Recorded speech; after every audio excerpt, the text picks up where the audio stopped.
I'm Alex Makovica on the Rural Radio Network, and joining us this Monday morning is Nebraska Extension's Eric Hunt. Eric, we're going to kick off the week here pretty warm in many parts of the state, but some chances of moisture are ahead. Tell us what we can expect.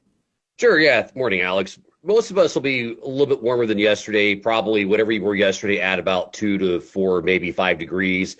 So for some parts of the state, particularly western and southwestern sections, that's probably going to be temperatures well into the 90s today.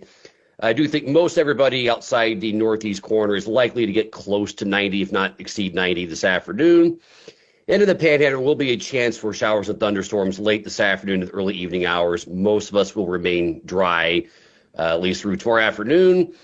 Staying relatively warm tomorrow for most of the state, particularly the southwestern portion. So areas Imperial over toward McCook, likely upper 90s, maybe right around 100 degrees tomorrow afternoon.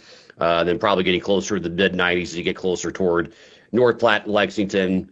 Probably also the mid-90s across portions of the Panhandle as well.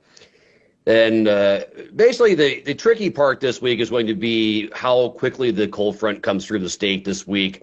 I think the projection is it's a little bit slower mover, so I think it should clear the northern section of the state by early Wednesday morning. It probably will clear the entire state by early Thursday morning, which will put us all in the cooler sector by later in the week. If it's a little bit slower, then the southeastern sections of the state will remain a bit warmer through Thursday, or at least certainly through Wednesday. The other tricky part is going to be precipitation. Right now, it looks like some thunderstorm complex should develop in north central sections of the state into South Dakota and slide east southeast.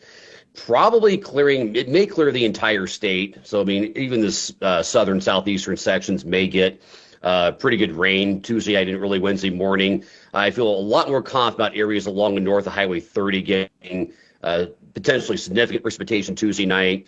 And I think we'll see redevelopment of precipitation somewhere in this region on Wednesday afternoon to Wednesday night. It's going to really depend on how far south that front makes it. So if it really pushes pretty far to the south on Wednesday, then it's only going to be probably the southernmost counties in the state that are going to have a pretty good shot at moisture.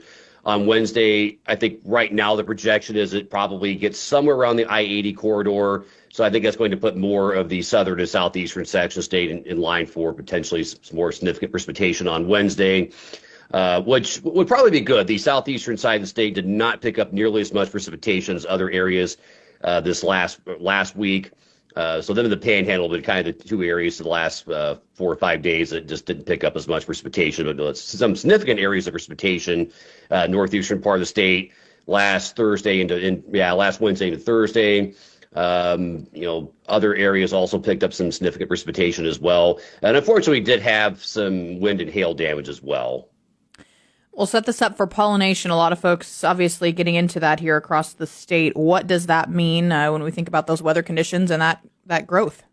Sure. I don't know that I would say it's been just literally optimal for pollination. Obviously, there's been some high winds and some hail in some spots, but I mean, the amount of moisture that we're getting across most of the state, and really, if you look through Iowa and into Illinois, they've really been getting pretty good moisture here lately. The northern half of Illinois was kind of the one area that was a little bit of a trouble spot in terms of dryness, and they got significant precipitation last week. And these cooler temperatures that we had over the weekend, particularly the overnight lows dropping into the 50s pretty much everywhere on Sunday morning, it was just really great. And, we're going to be warm for a couple of days. We're going to cool off later in the week back into the mid to upper 70s to low 80s, depending on how far south you are in the state.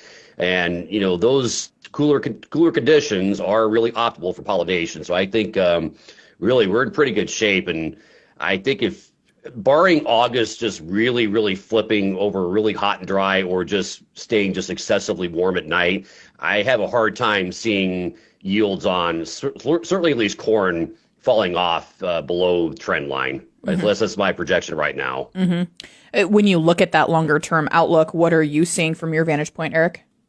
Well, I mean, if you look at the official outlooks, they stay warm and dry for August, but realistically, that's been kind of the assessment from a lot of the global models for the entire summer, and that just really hasn't come true yet. The pattern really has remained more active than expected. I think in part just because the water in the northern and western Pacific has just been very, very, very warm. So we've been able to maintain more atmospheric momentum. We've been able to get troughs coming into the central U.S. So we've been putting the ridging more in the northwestern United States, which was not something that was totally unexpected. I think my thought was if we kept the ridging well to our west this summer, that we would probably turn out a pretty good growing season.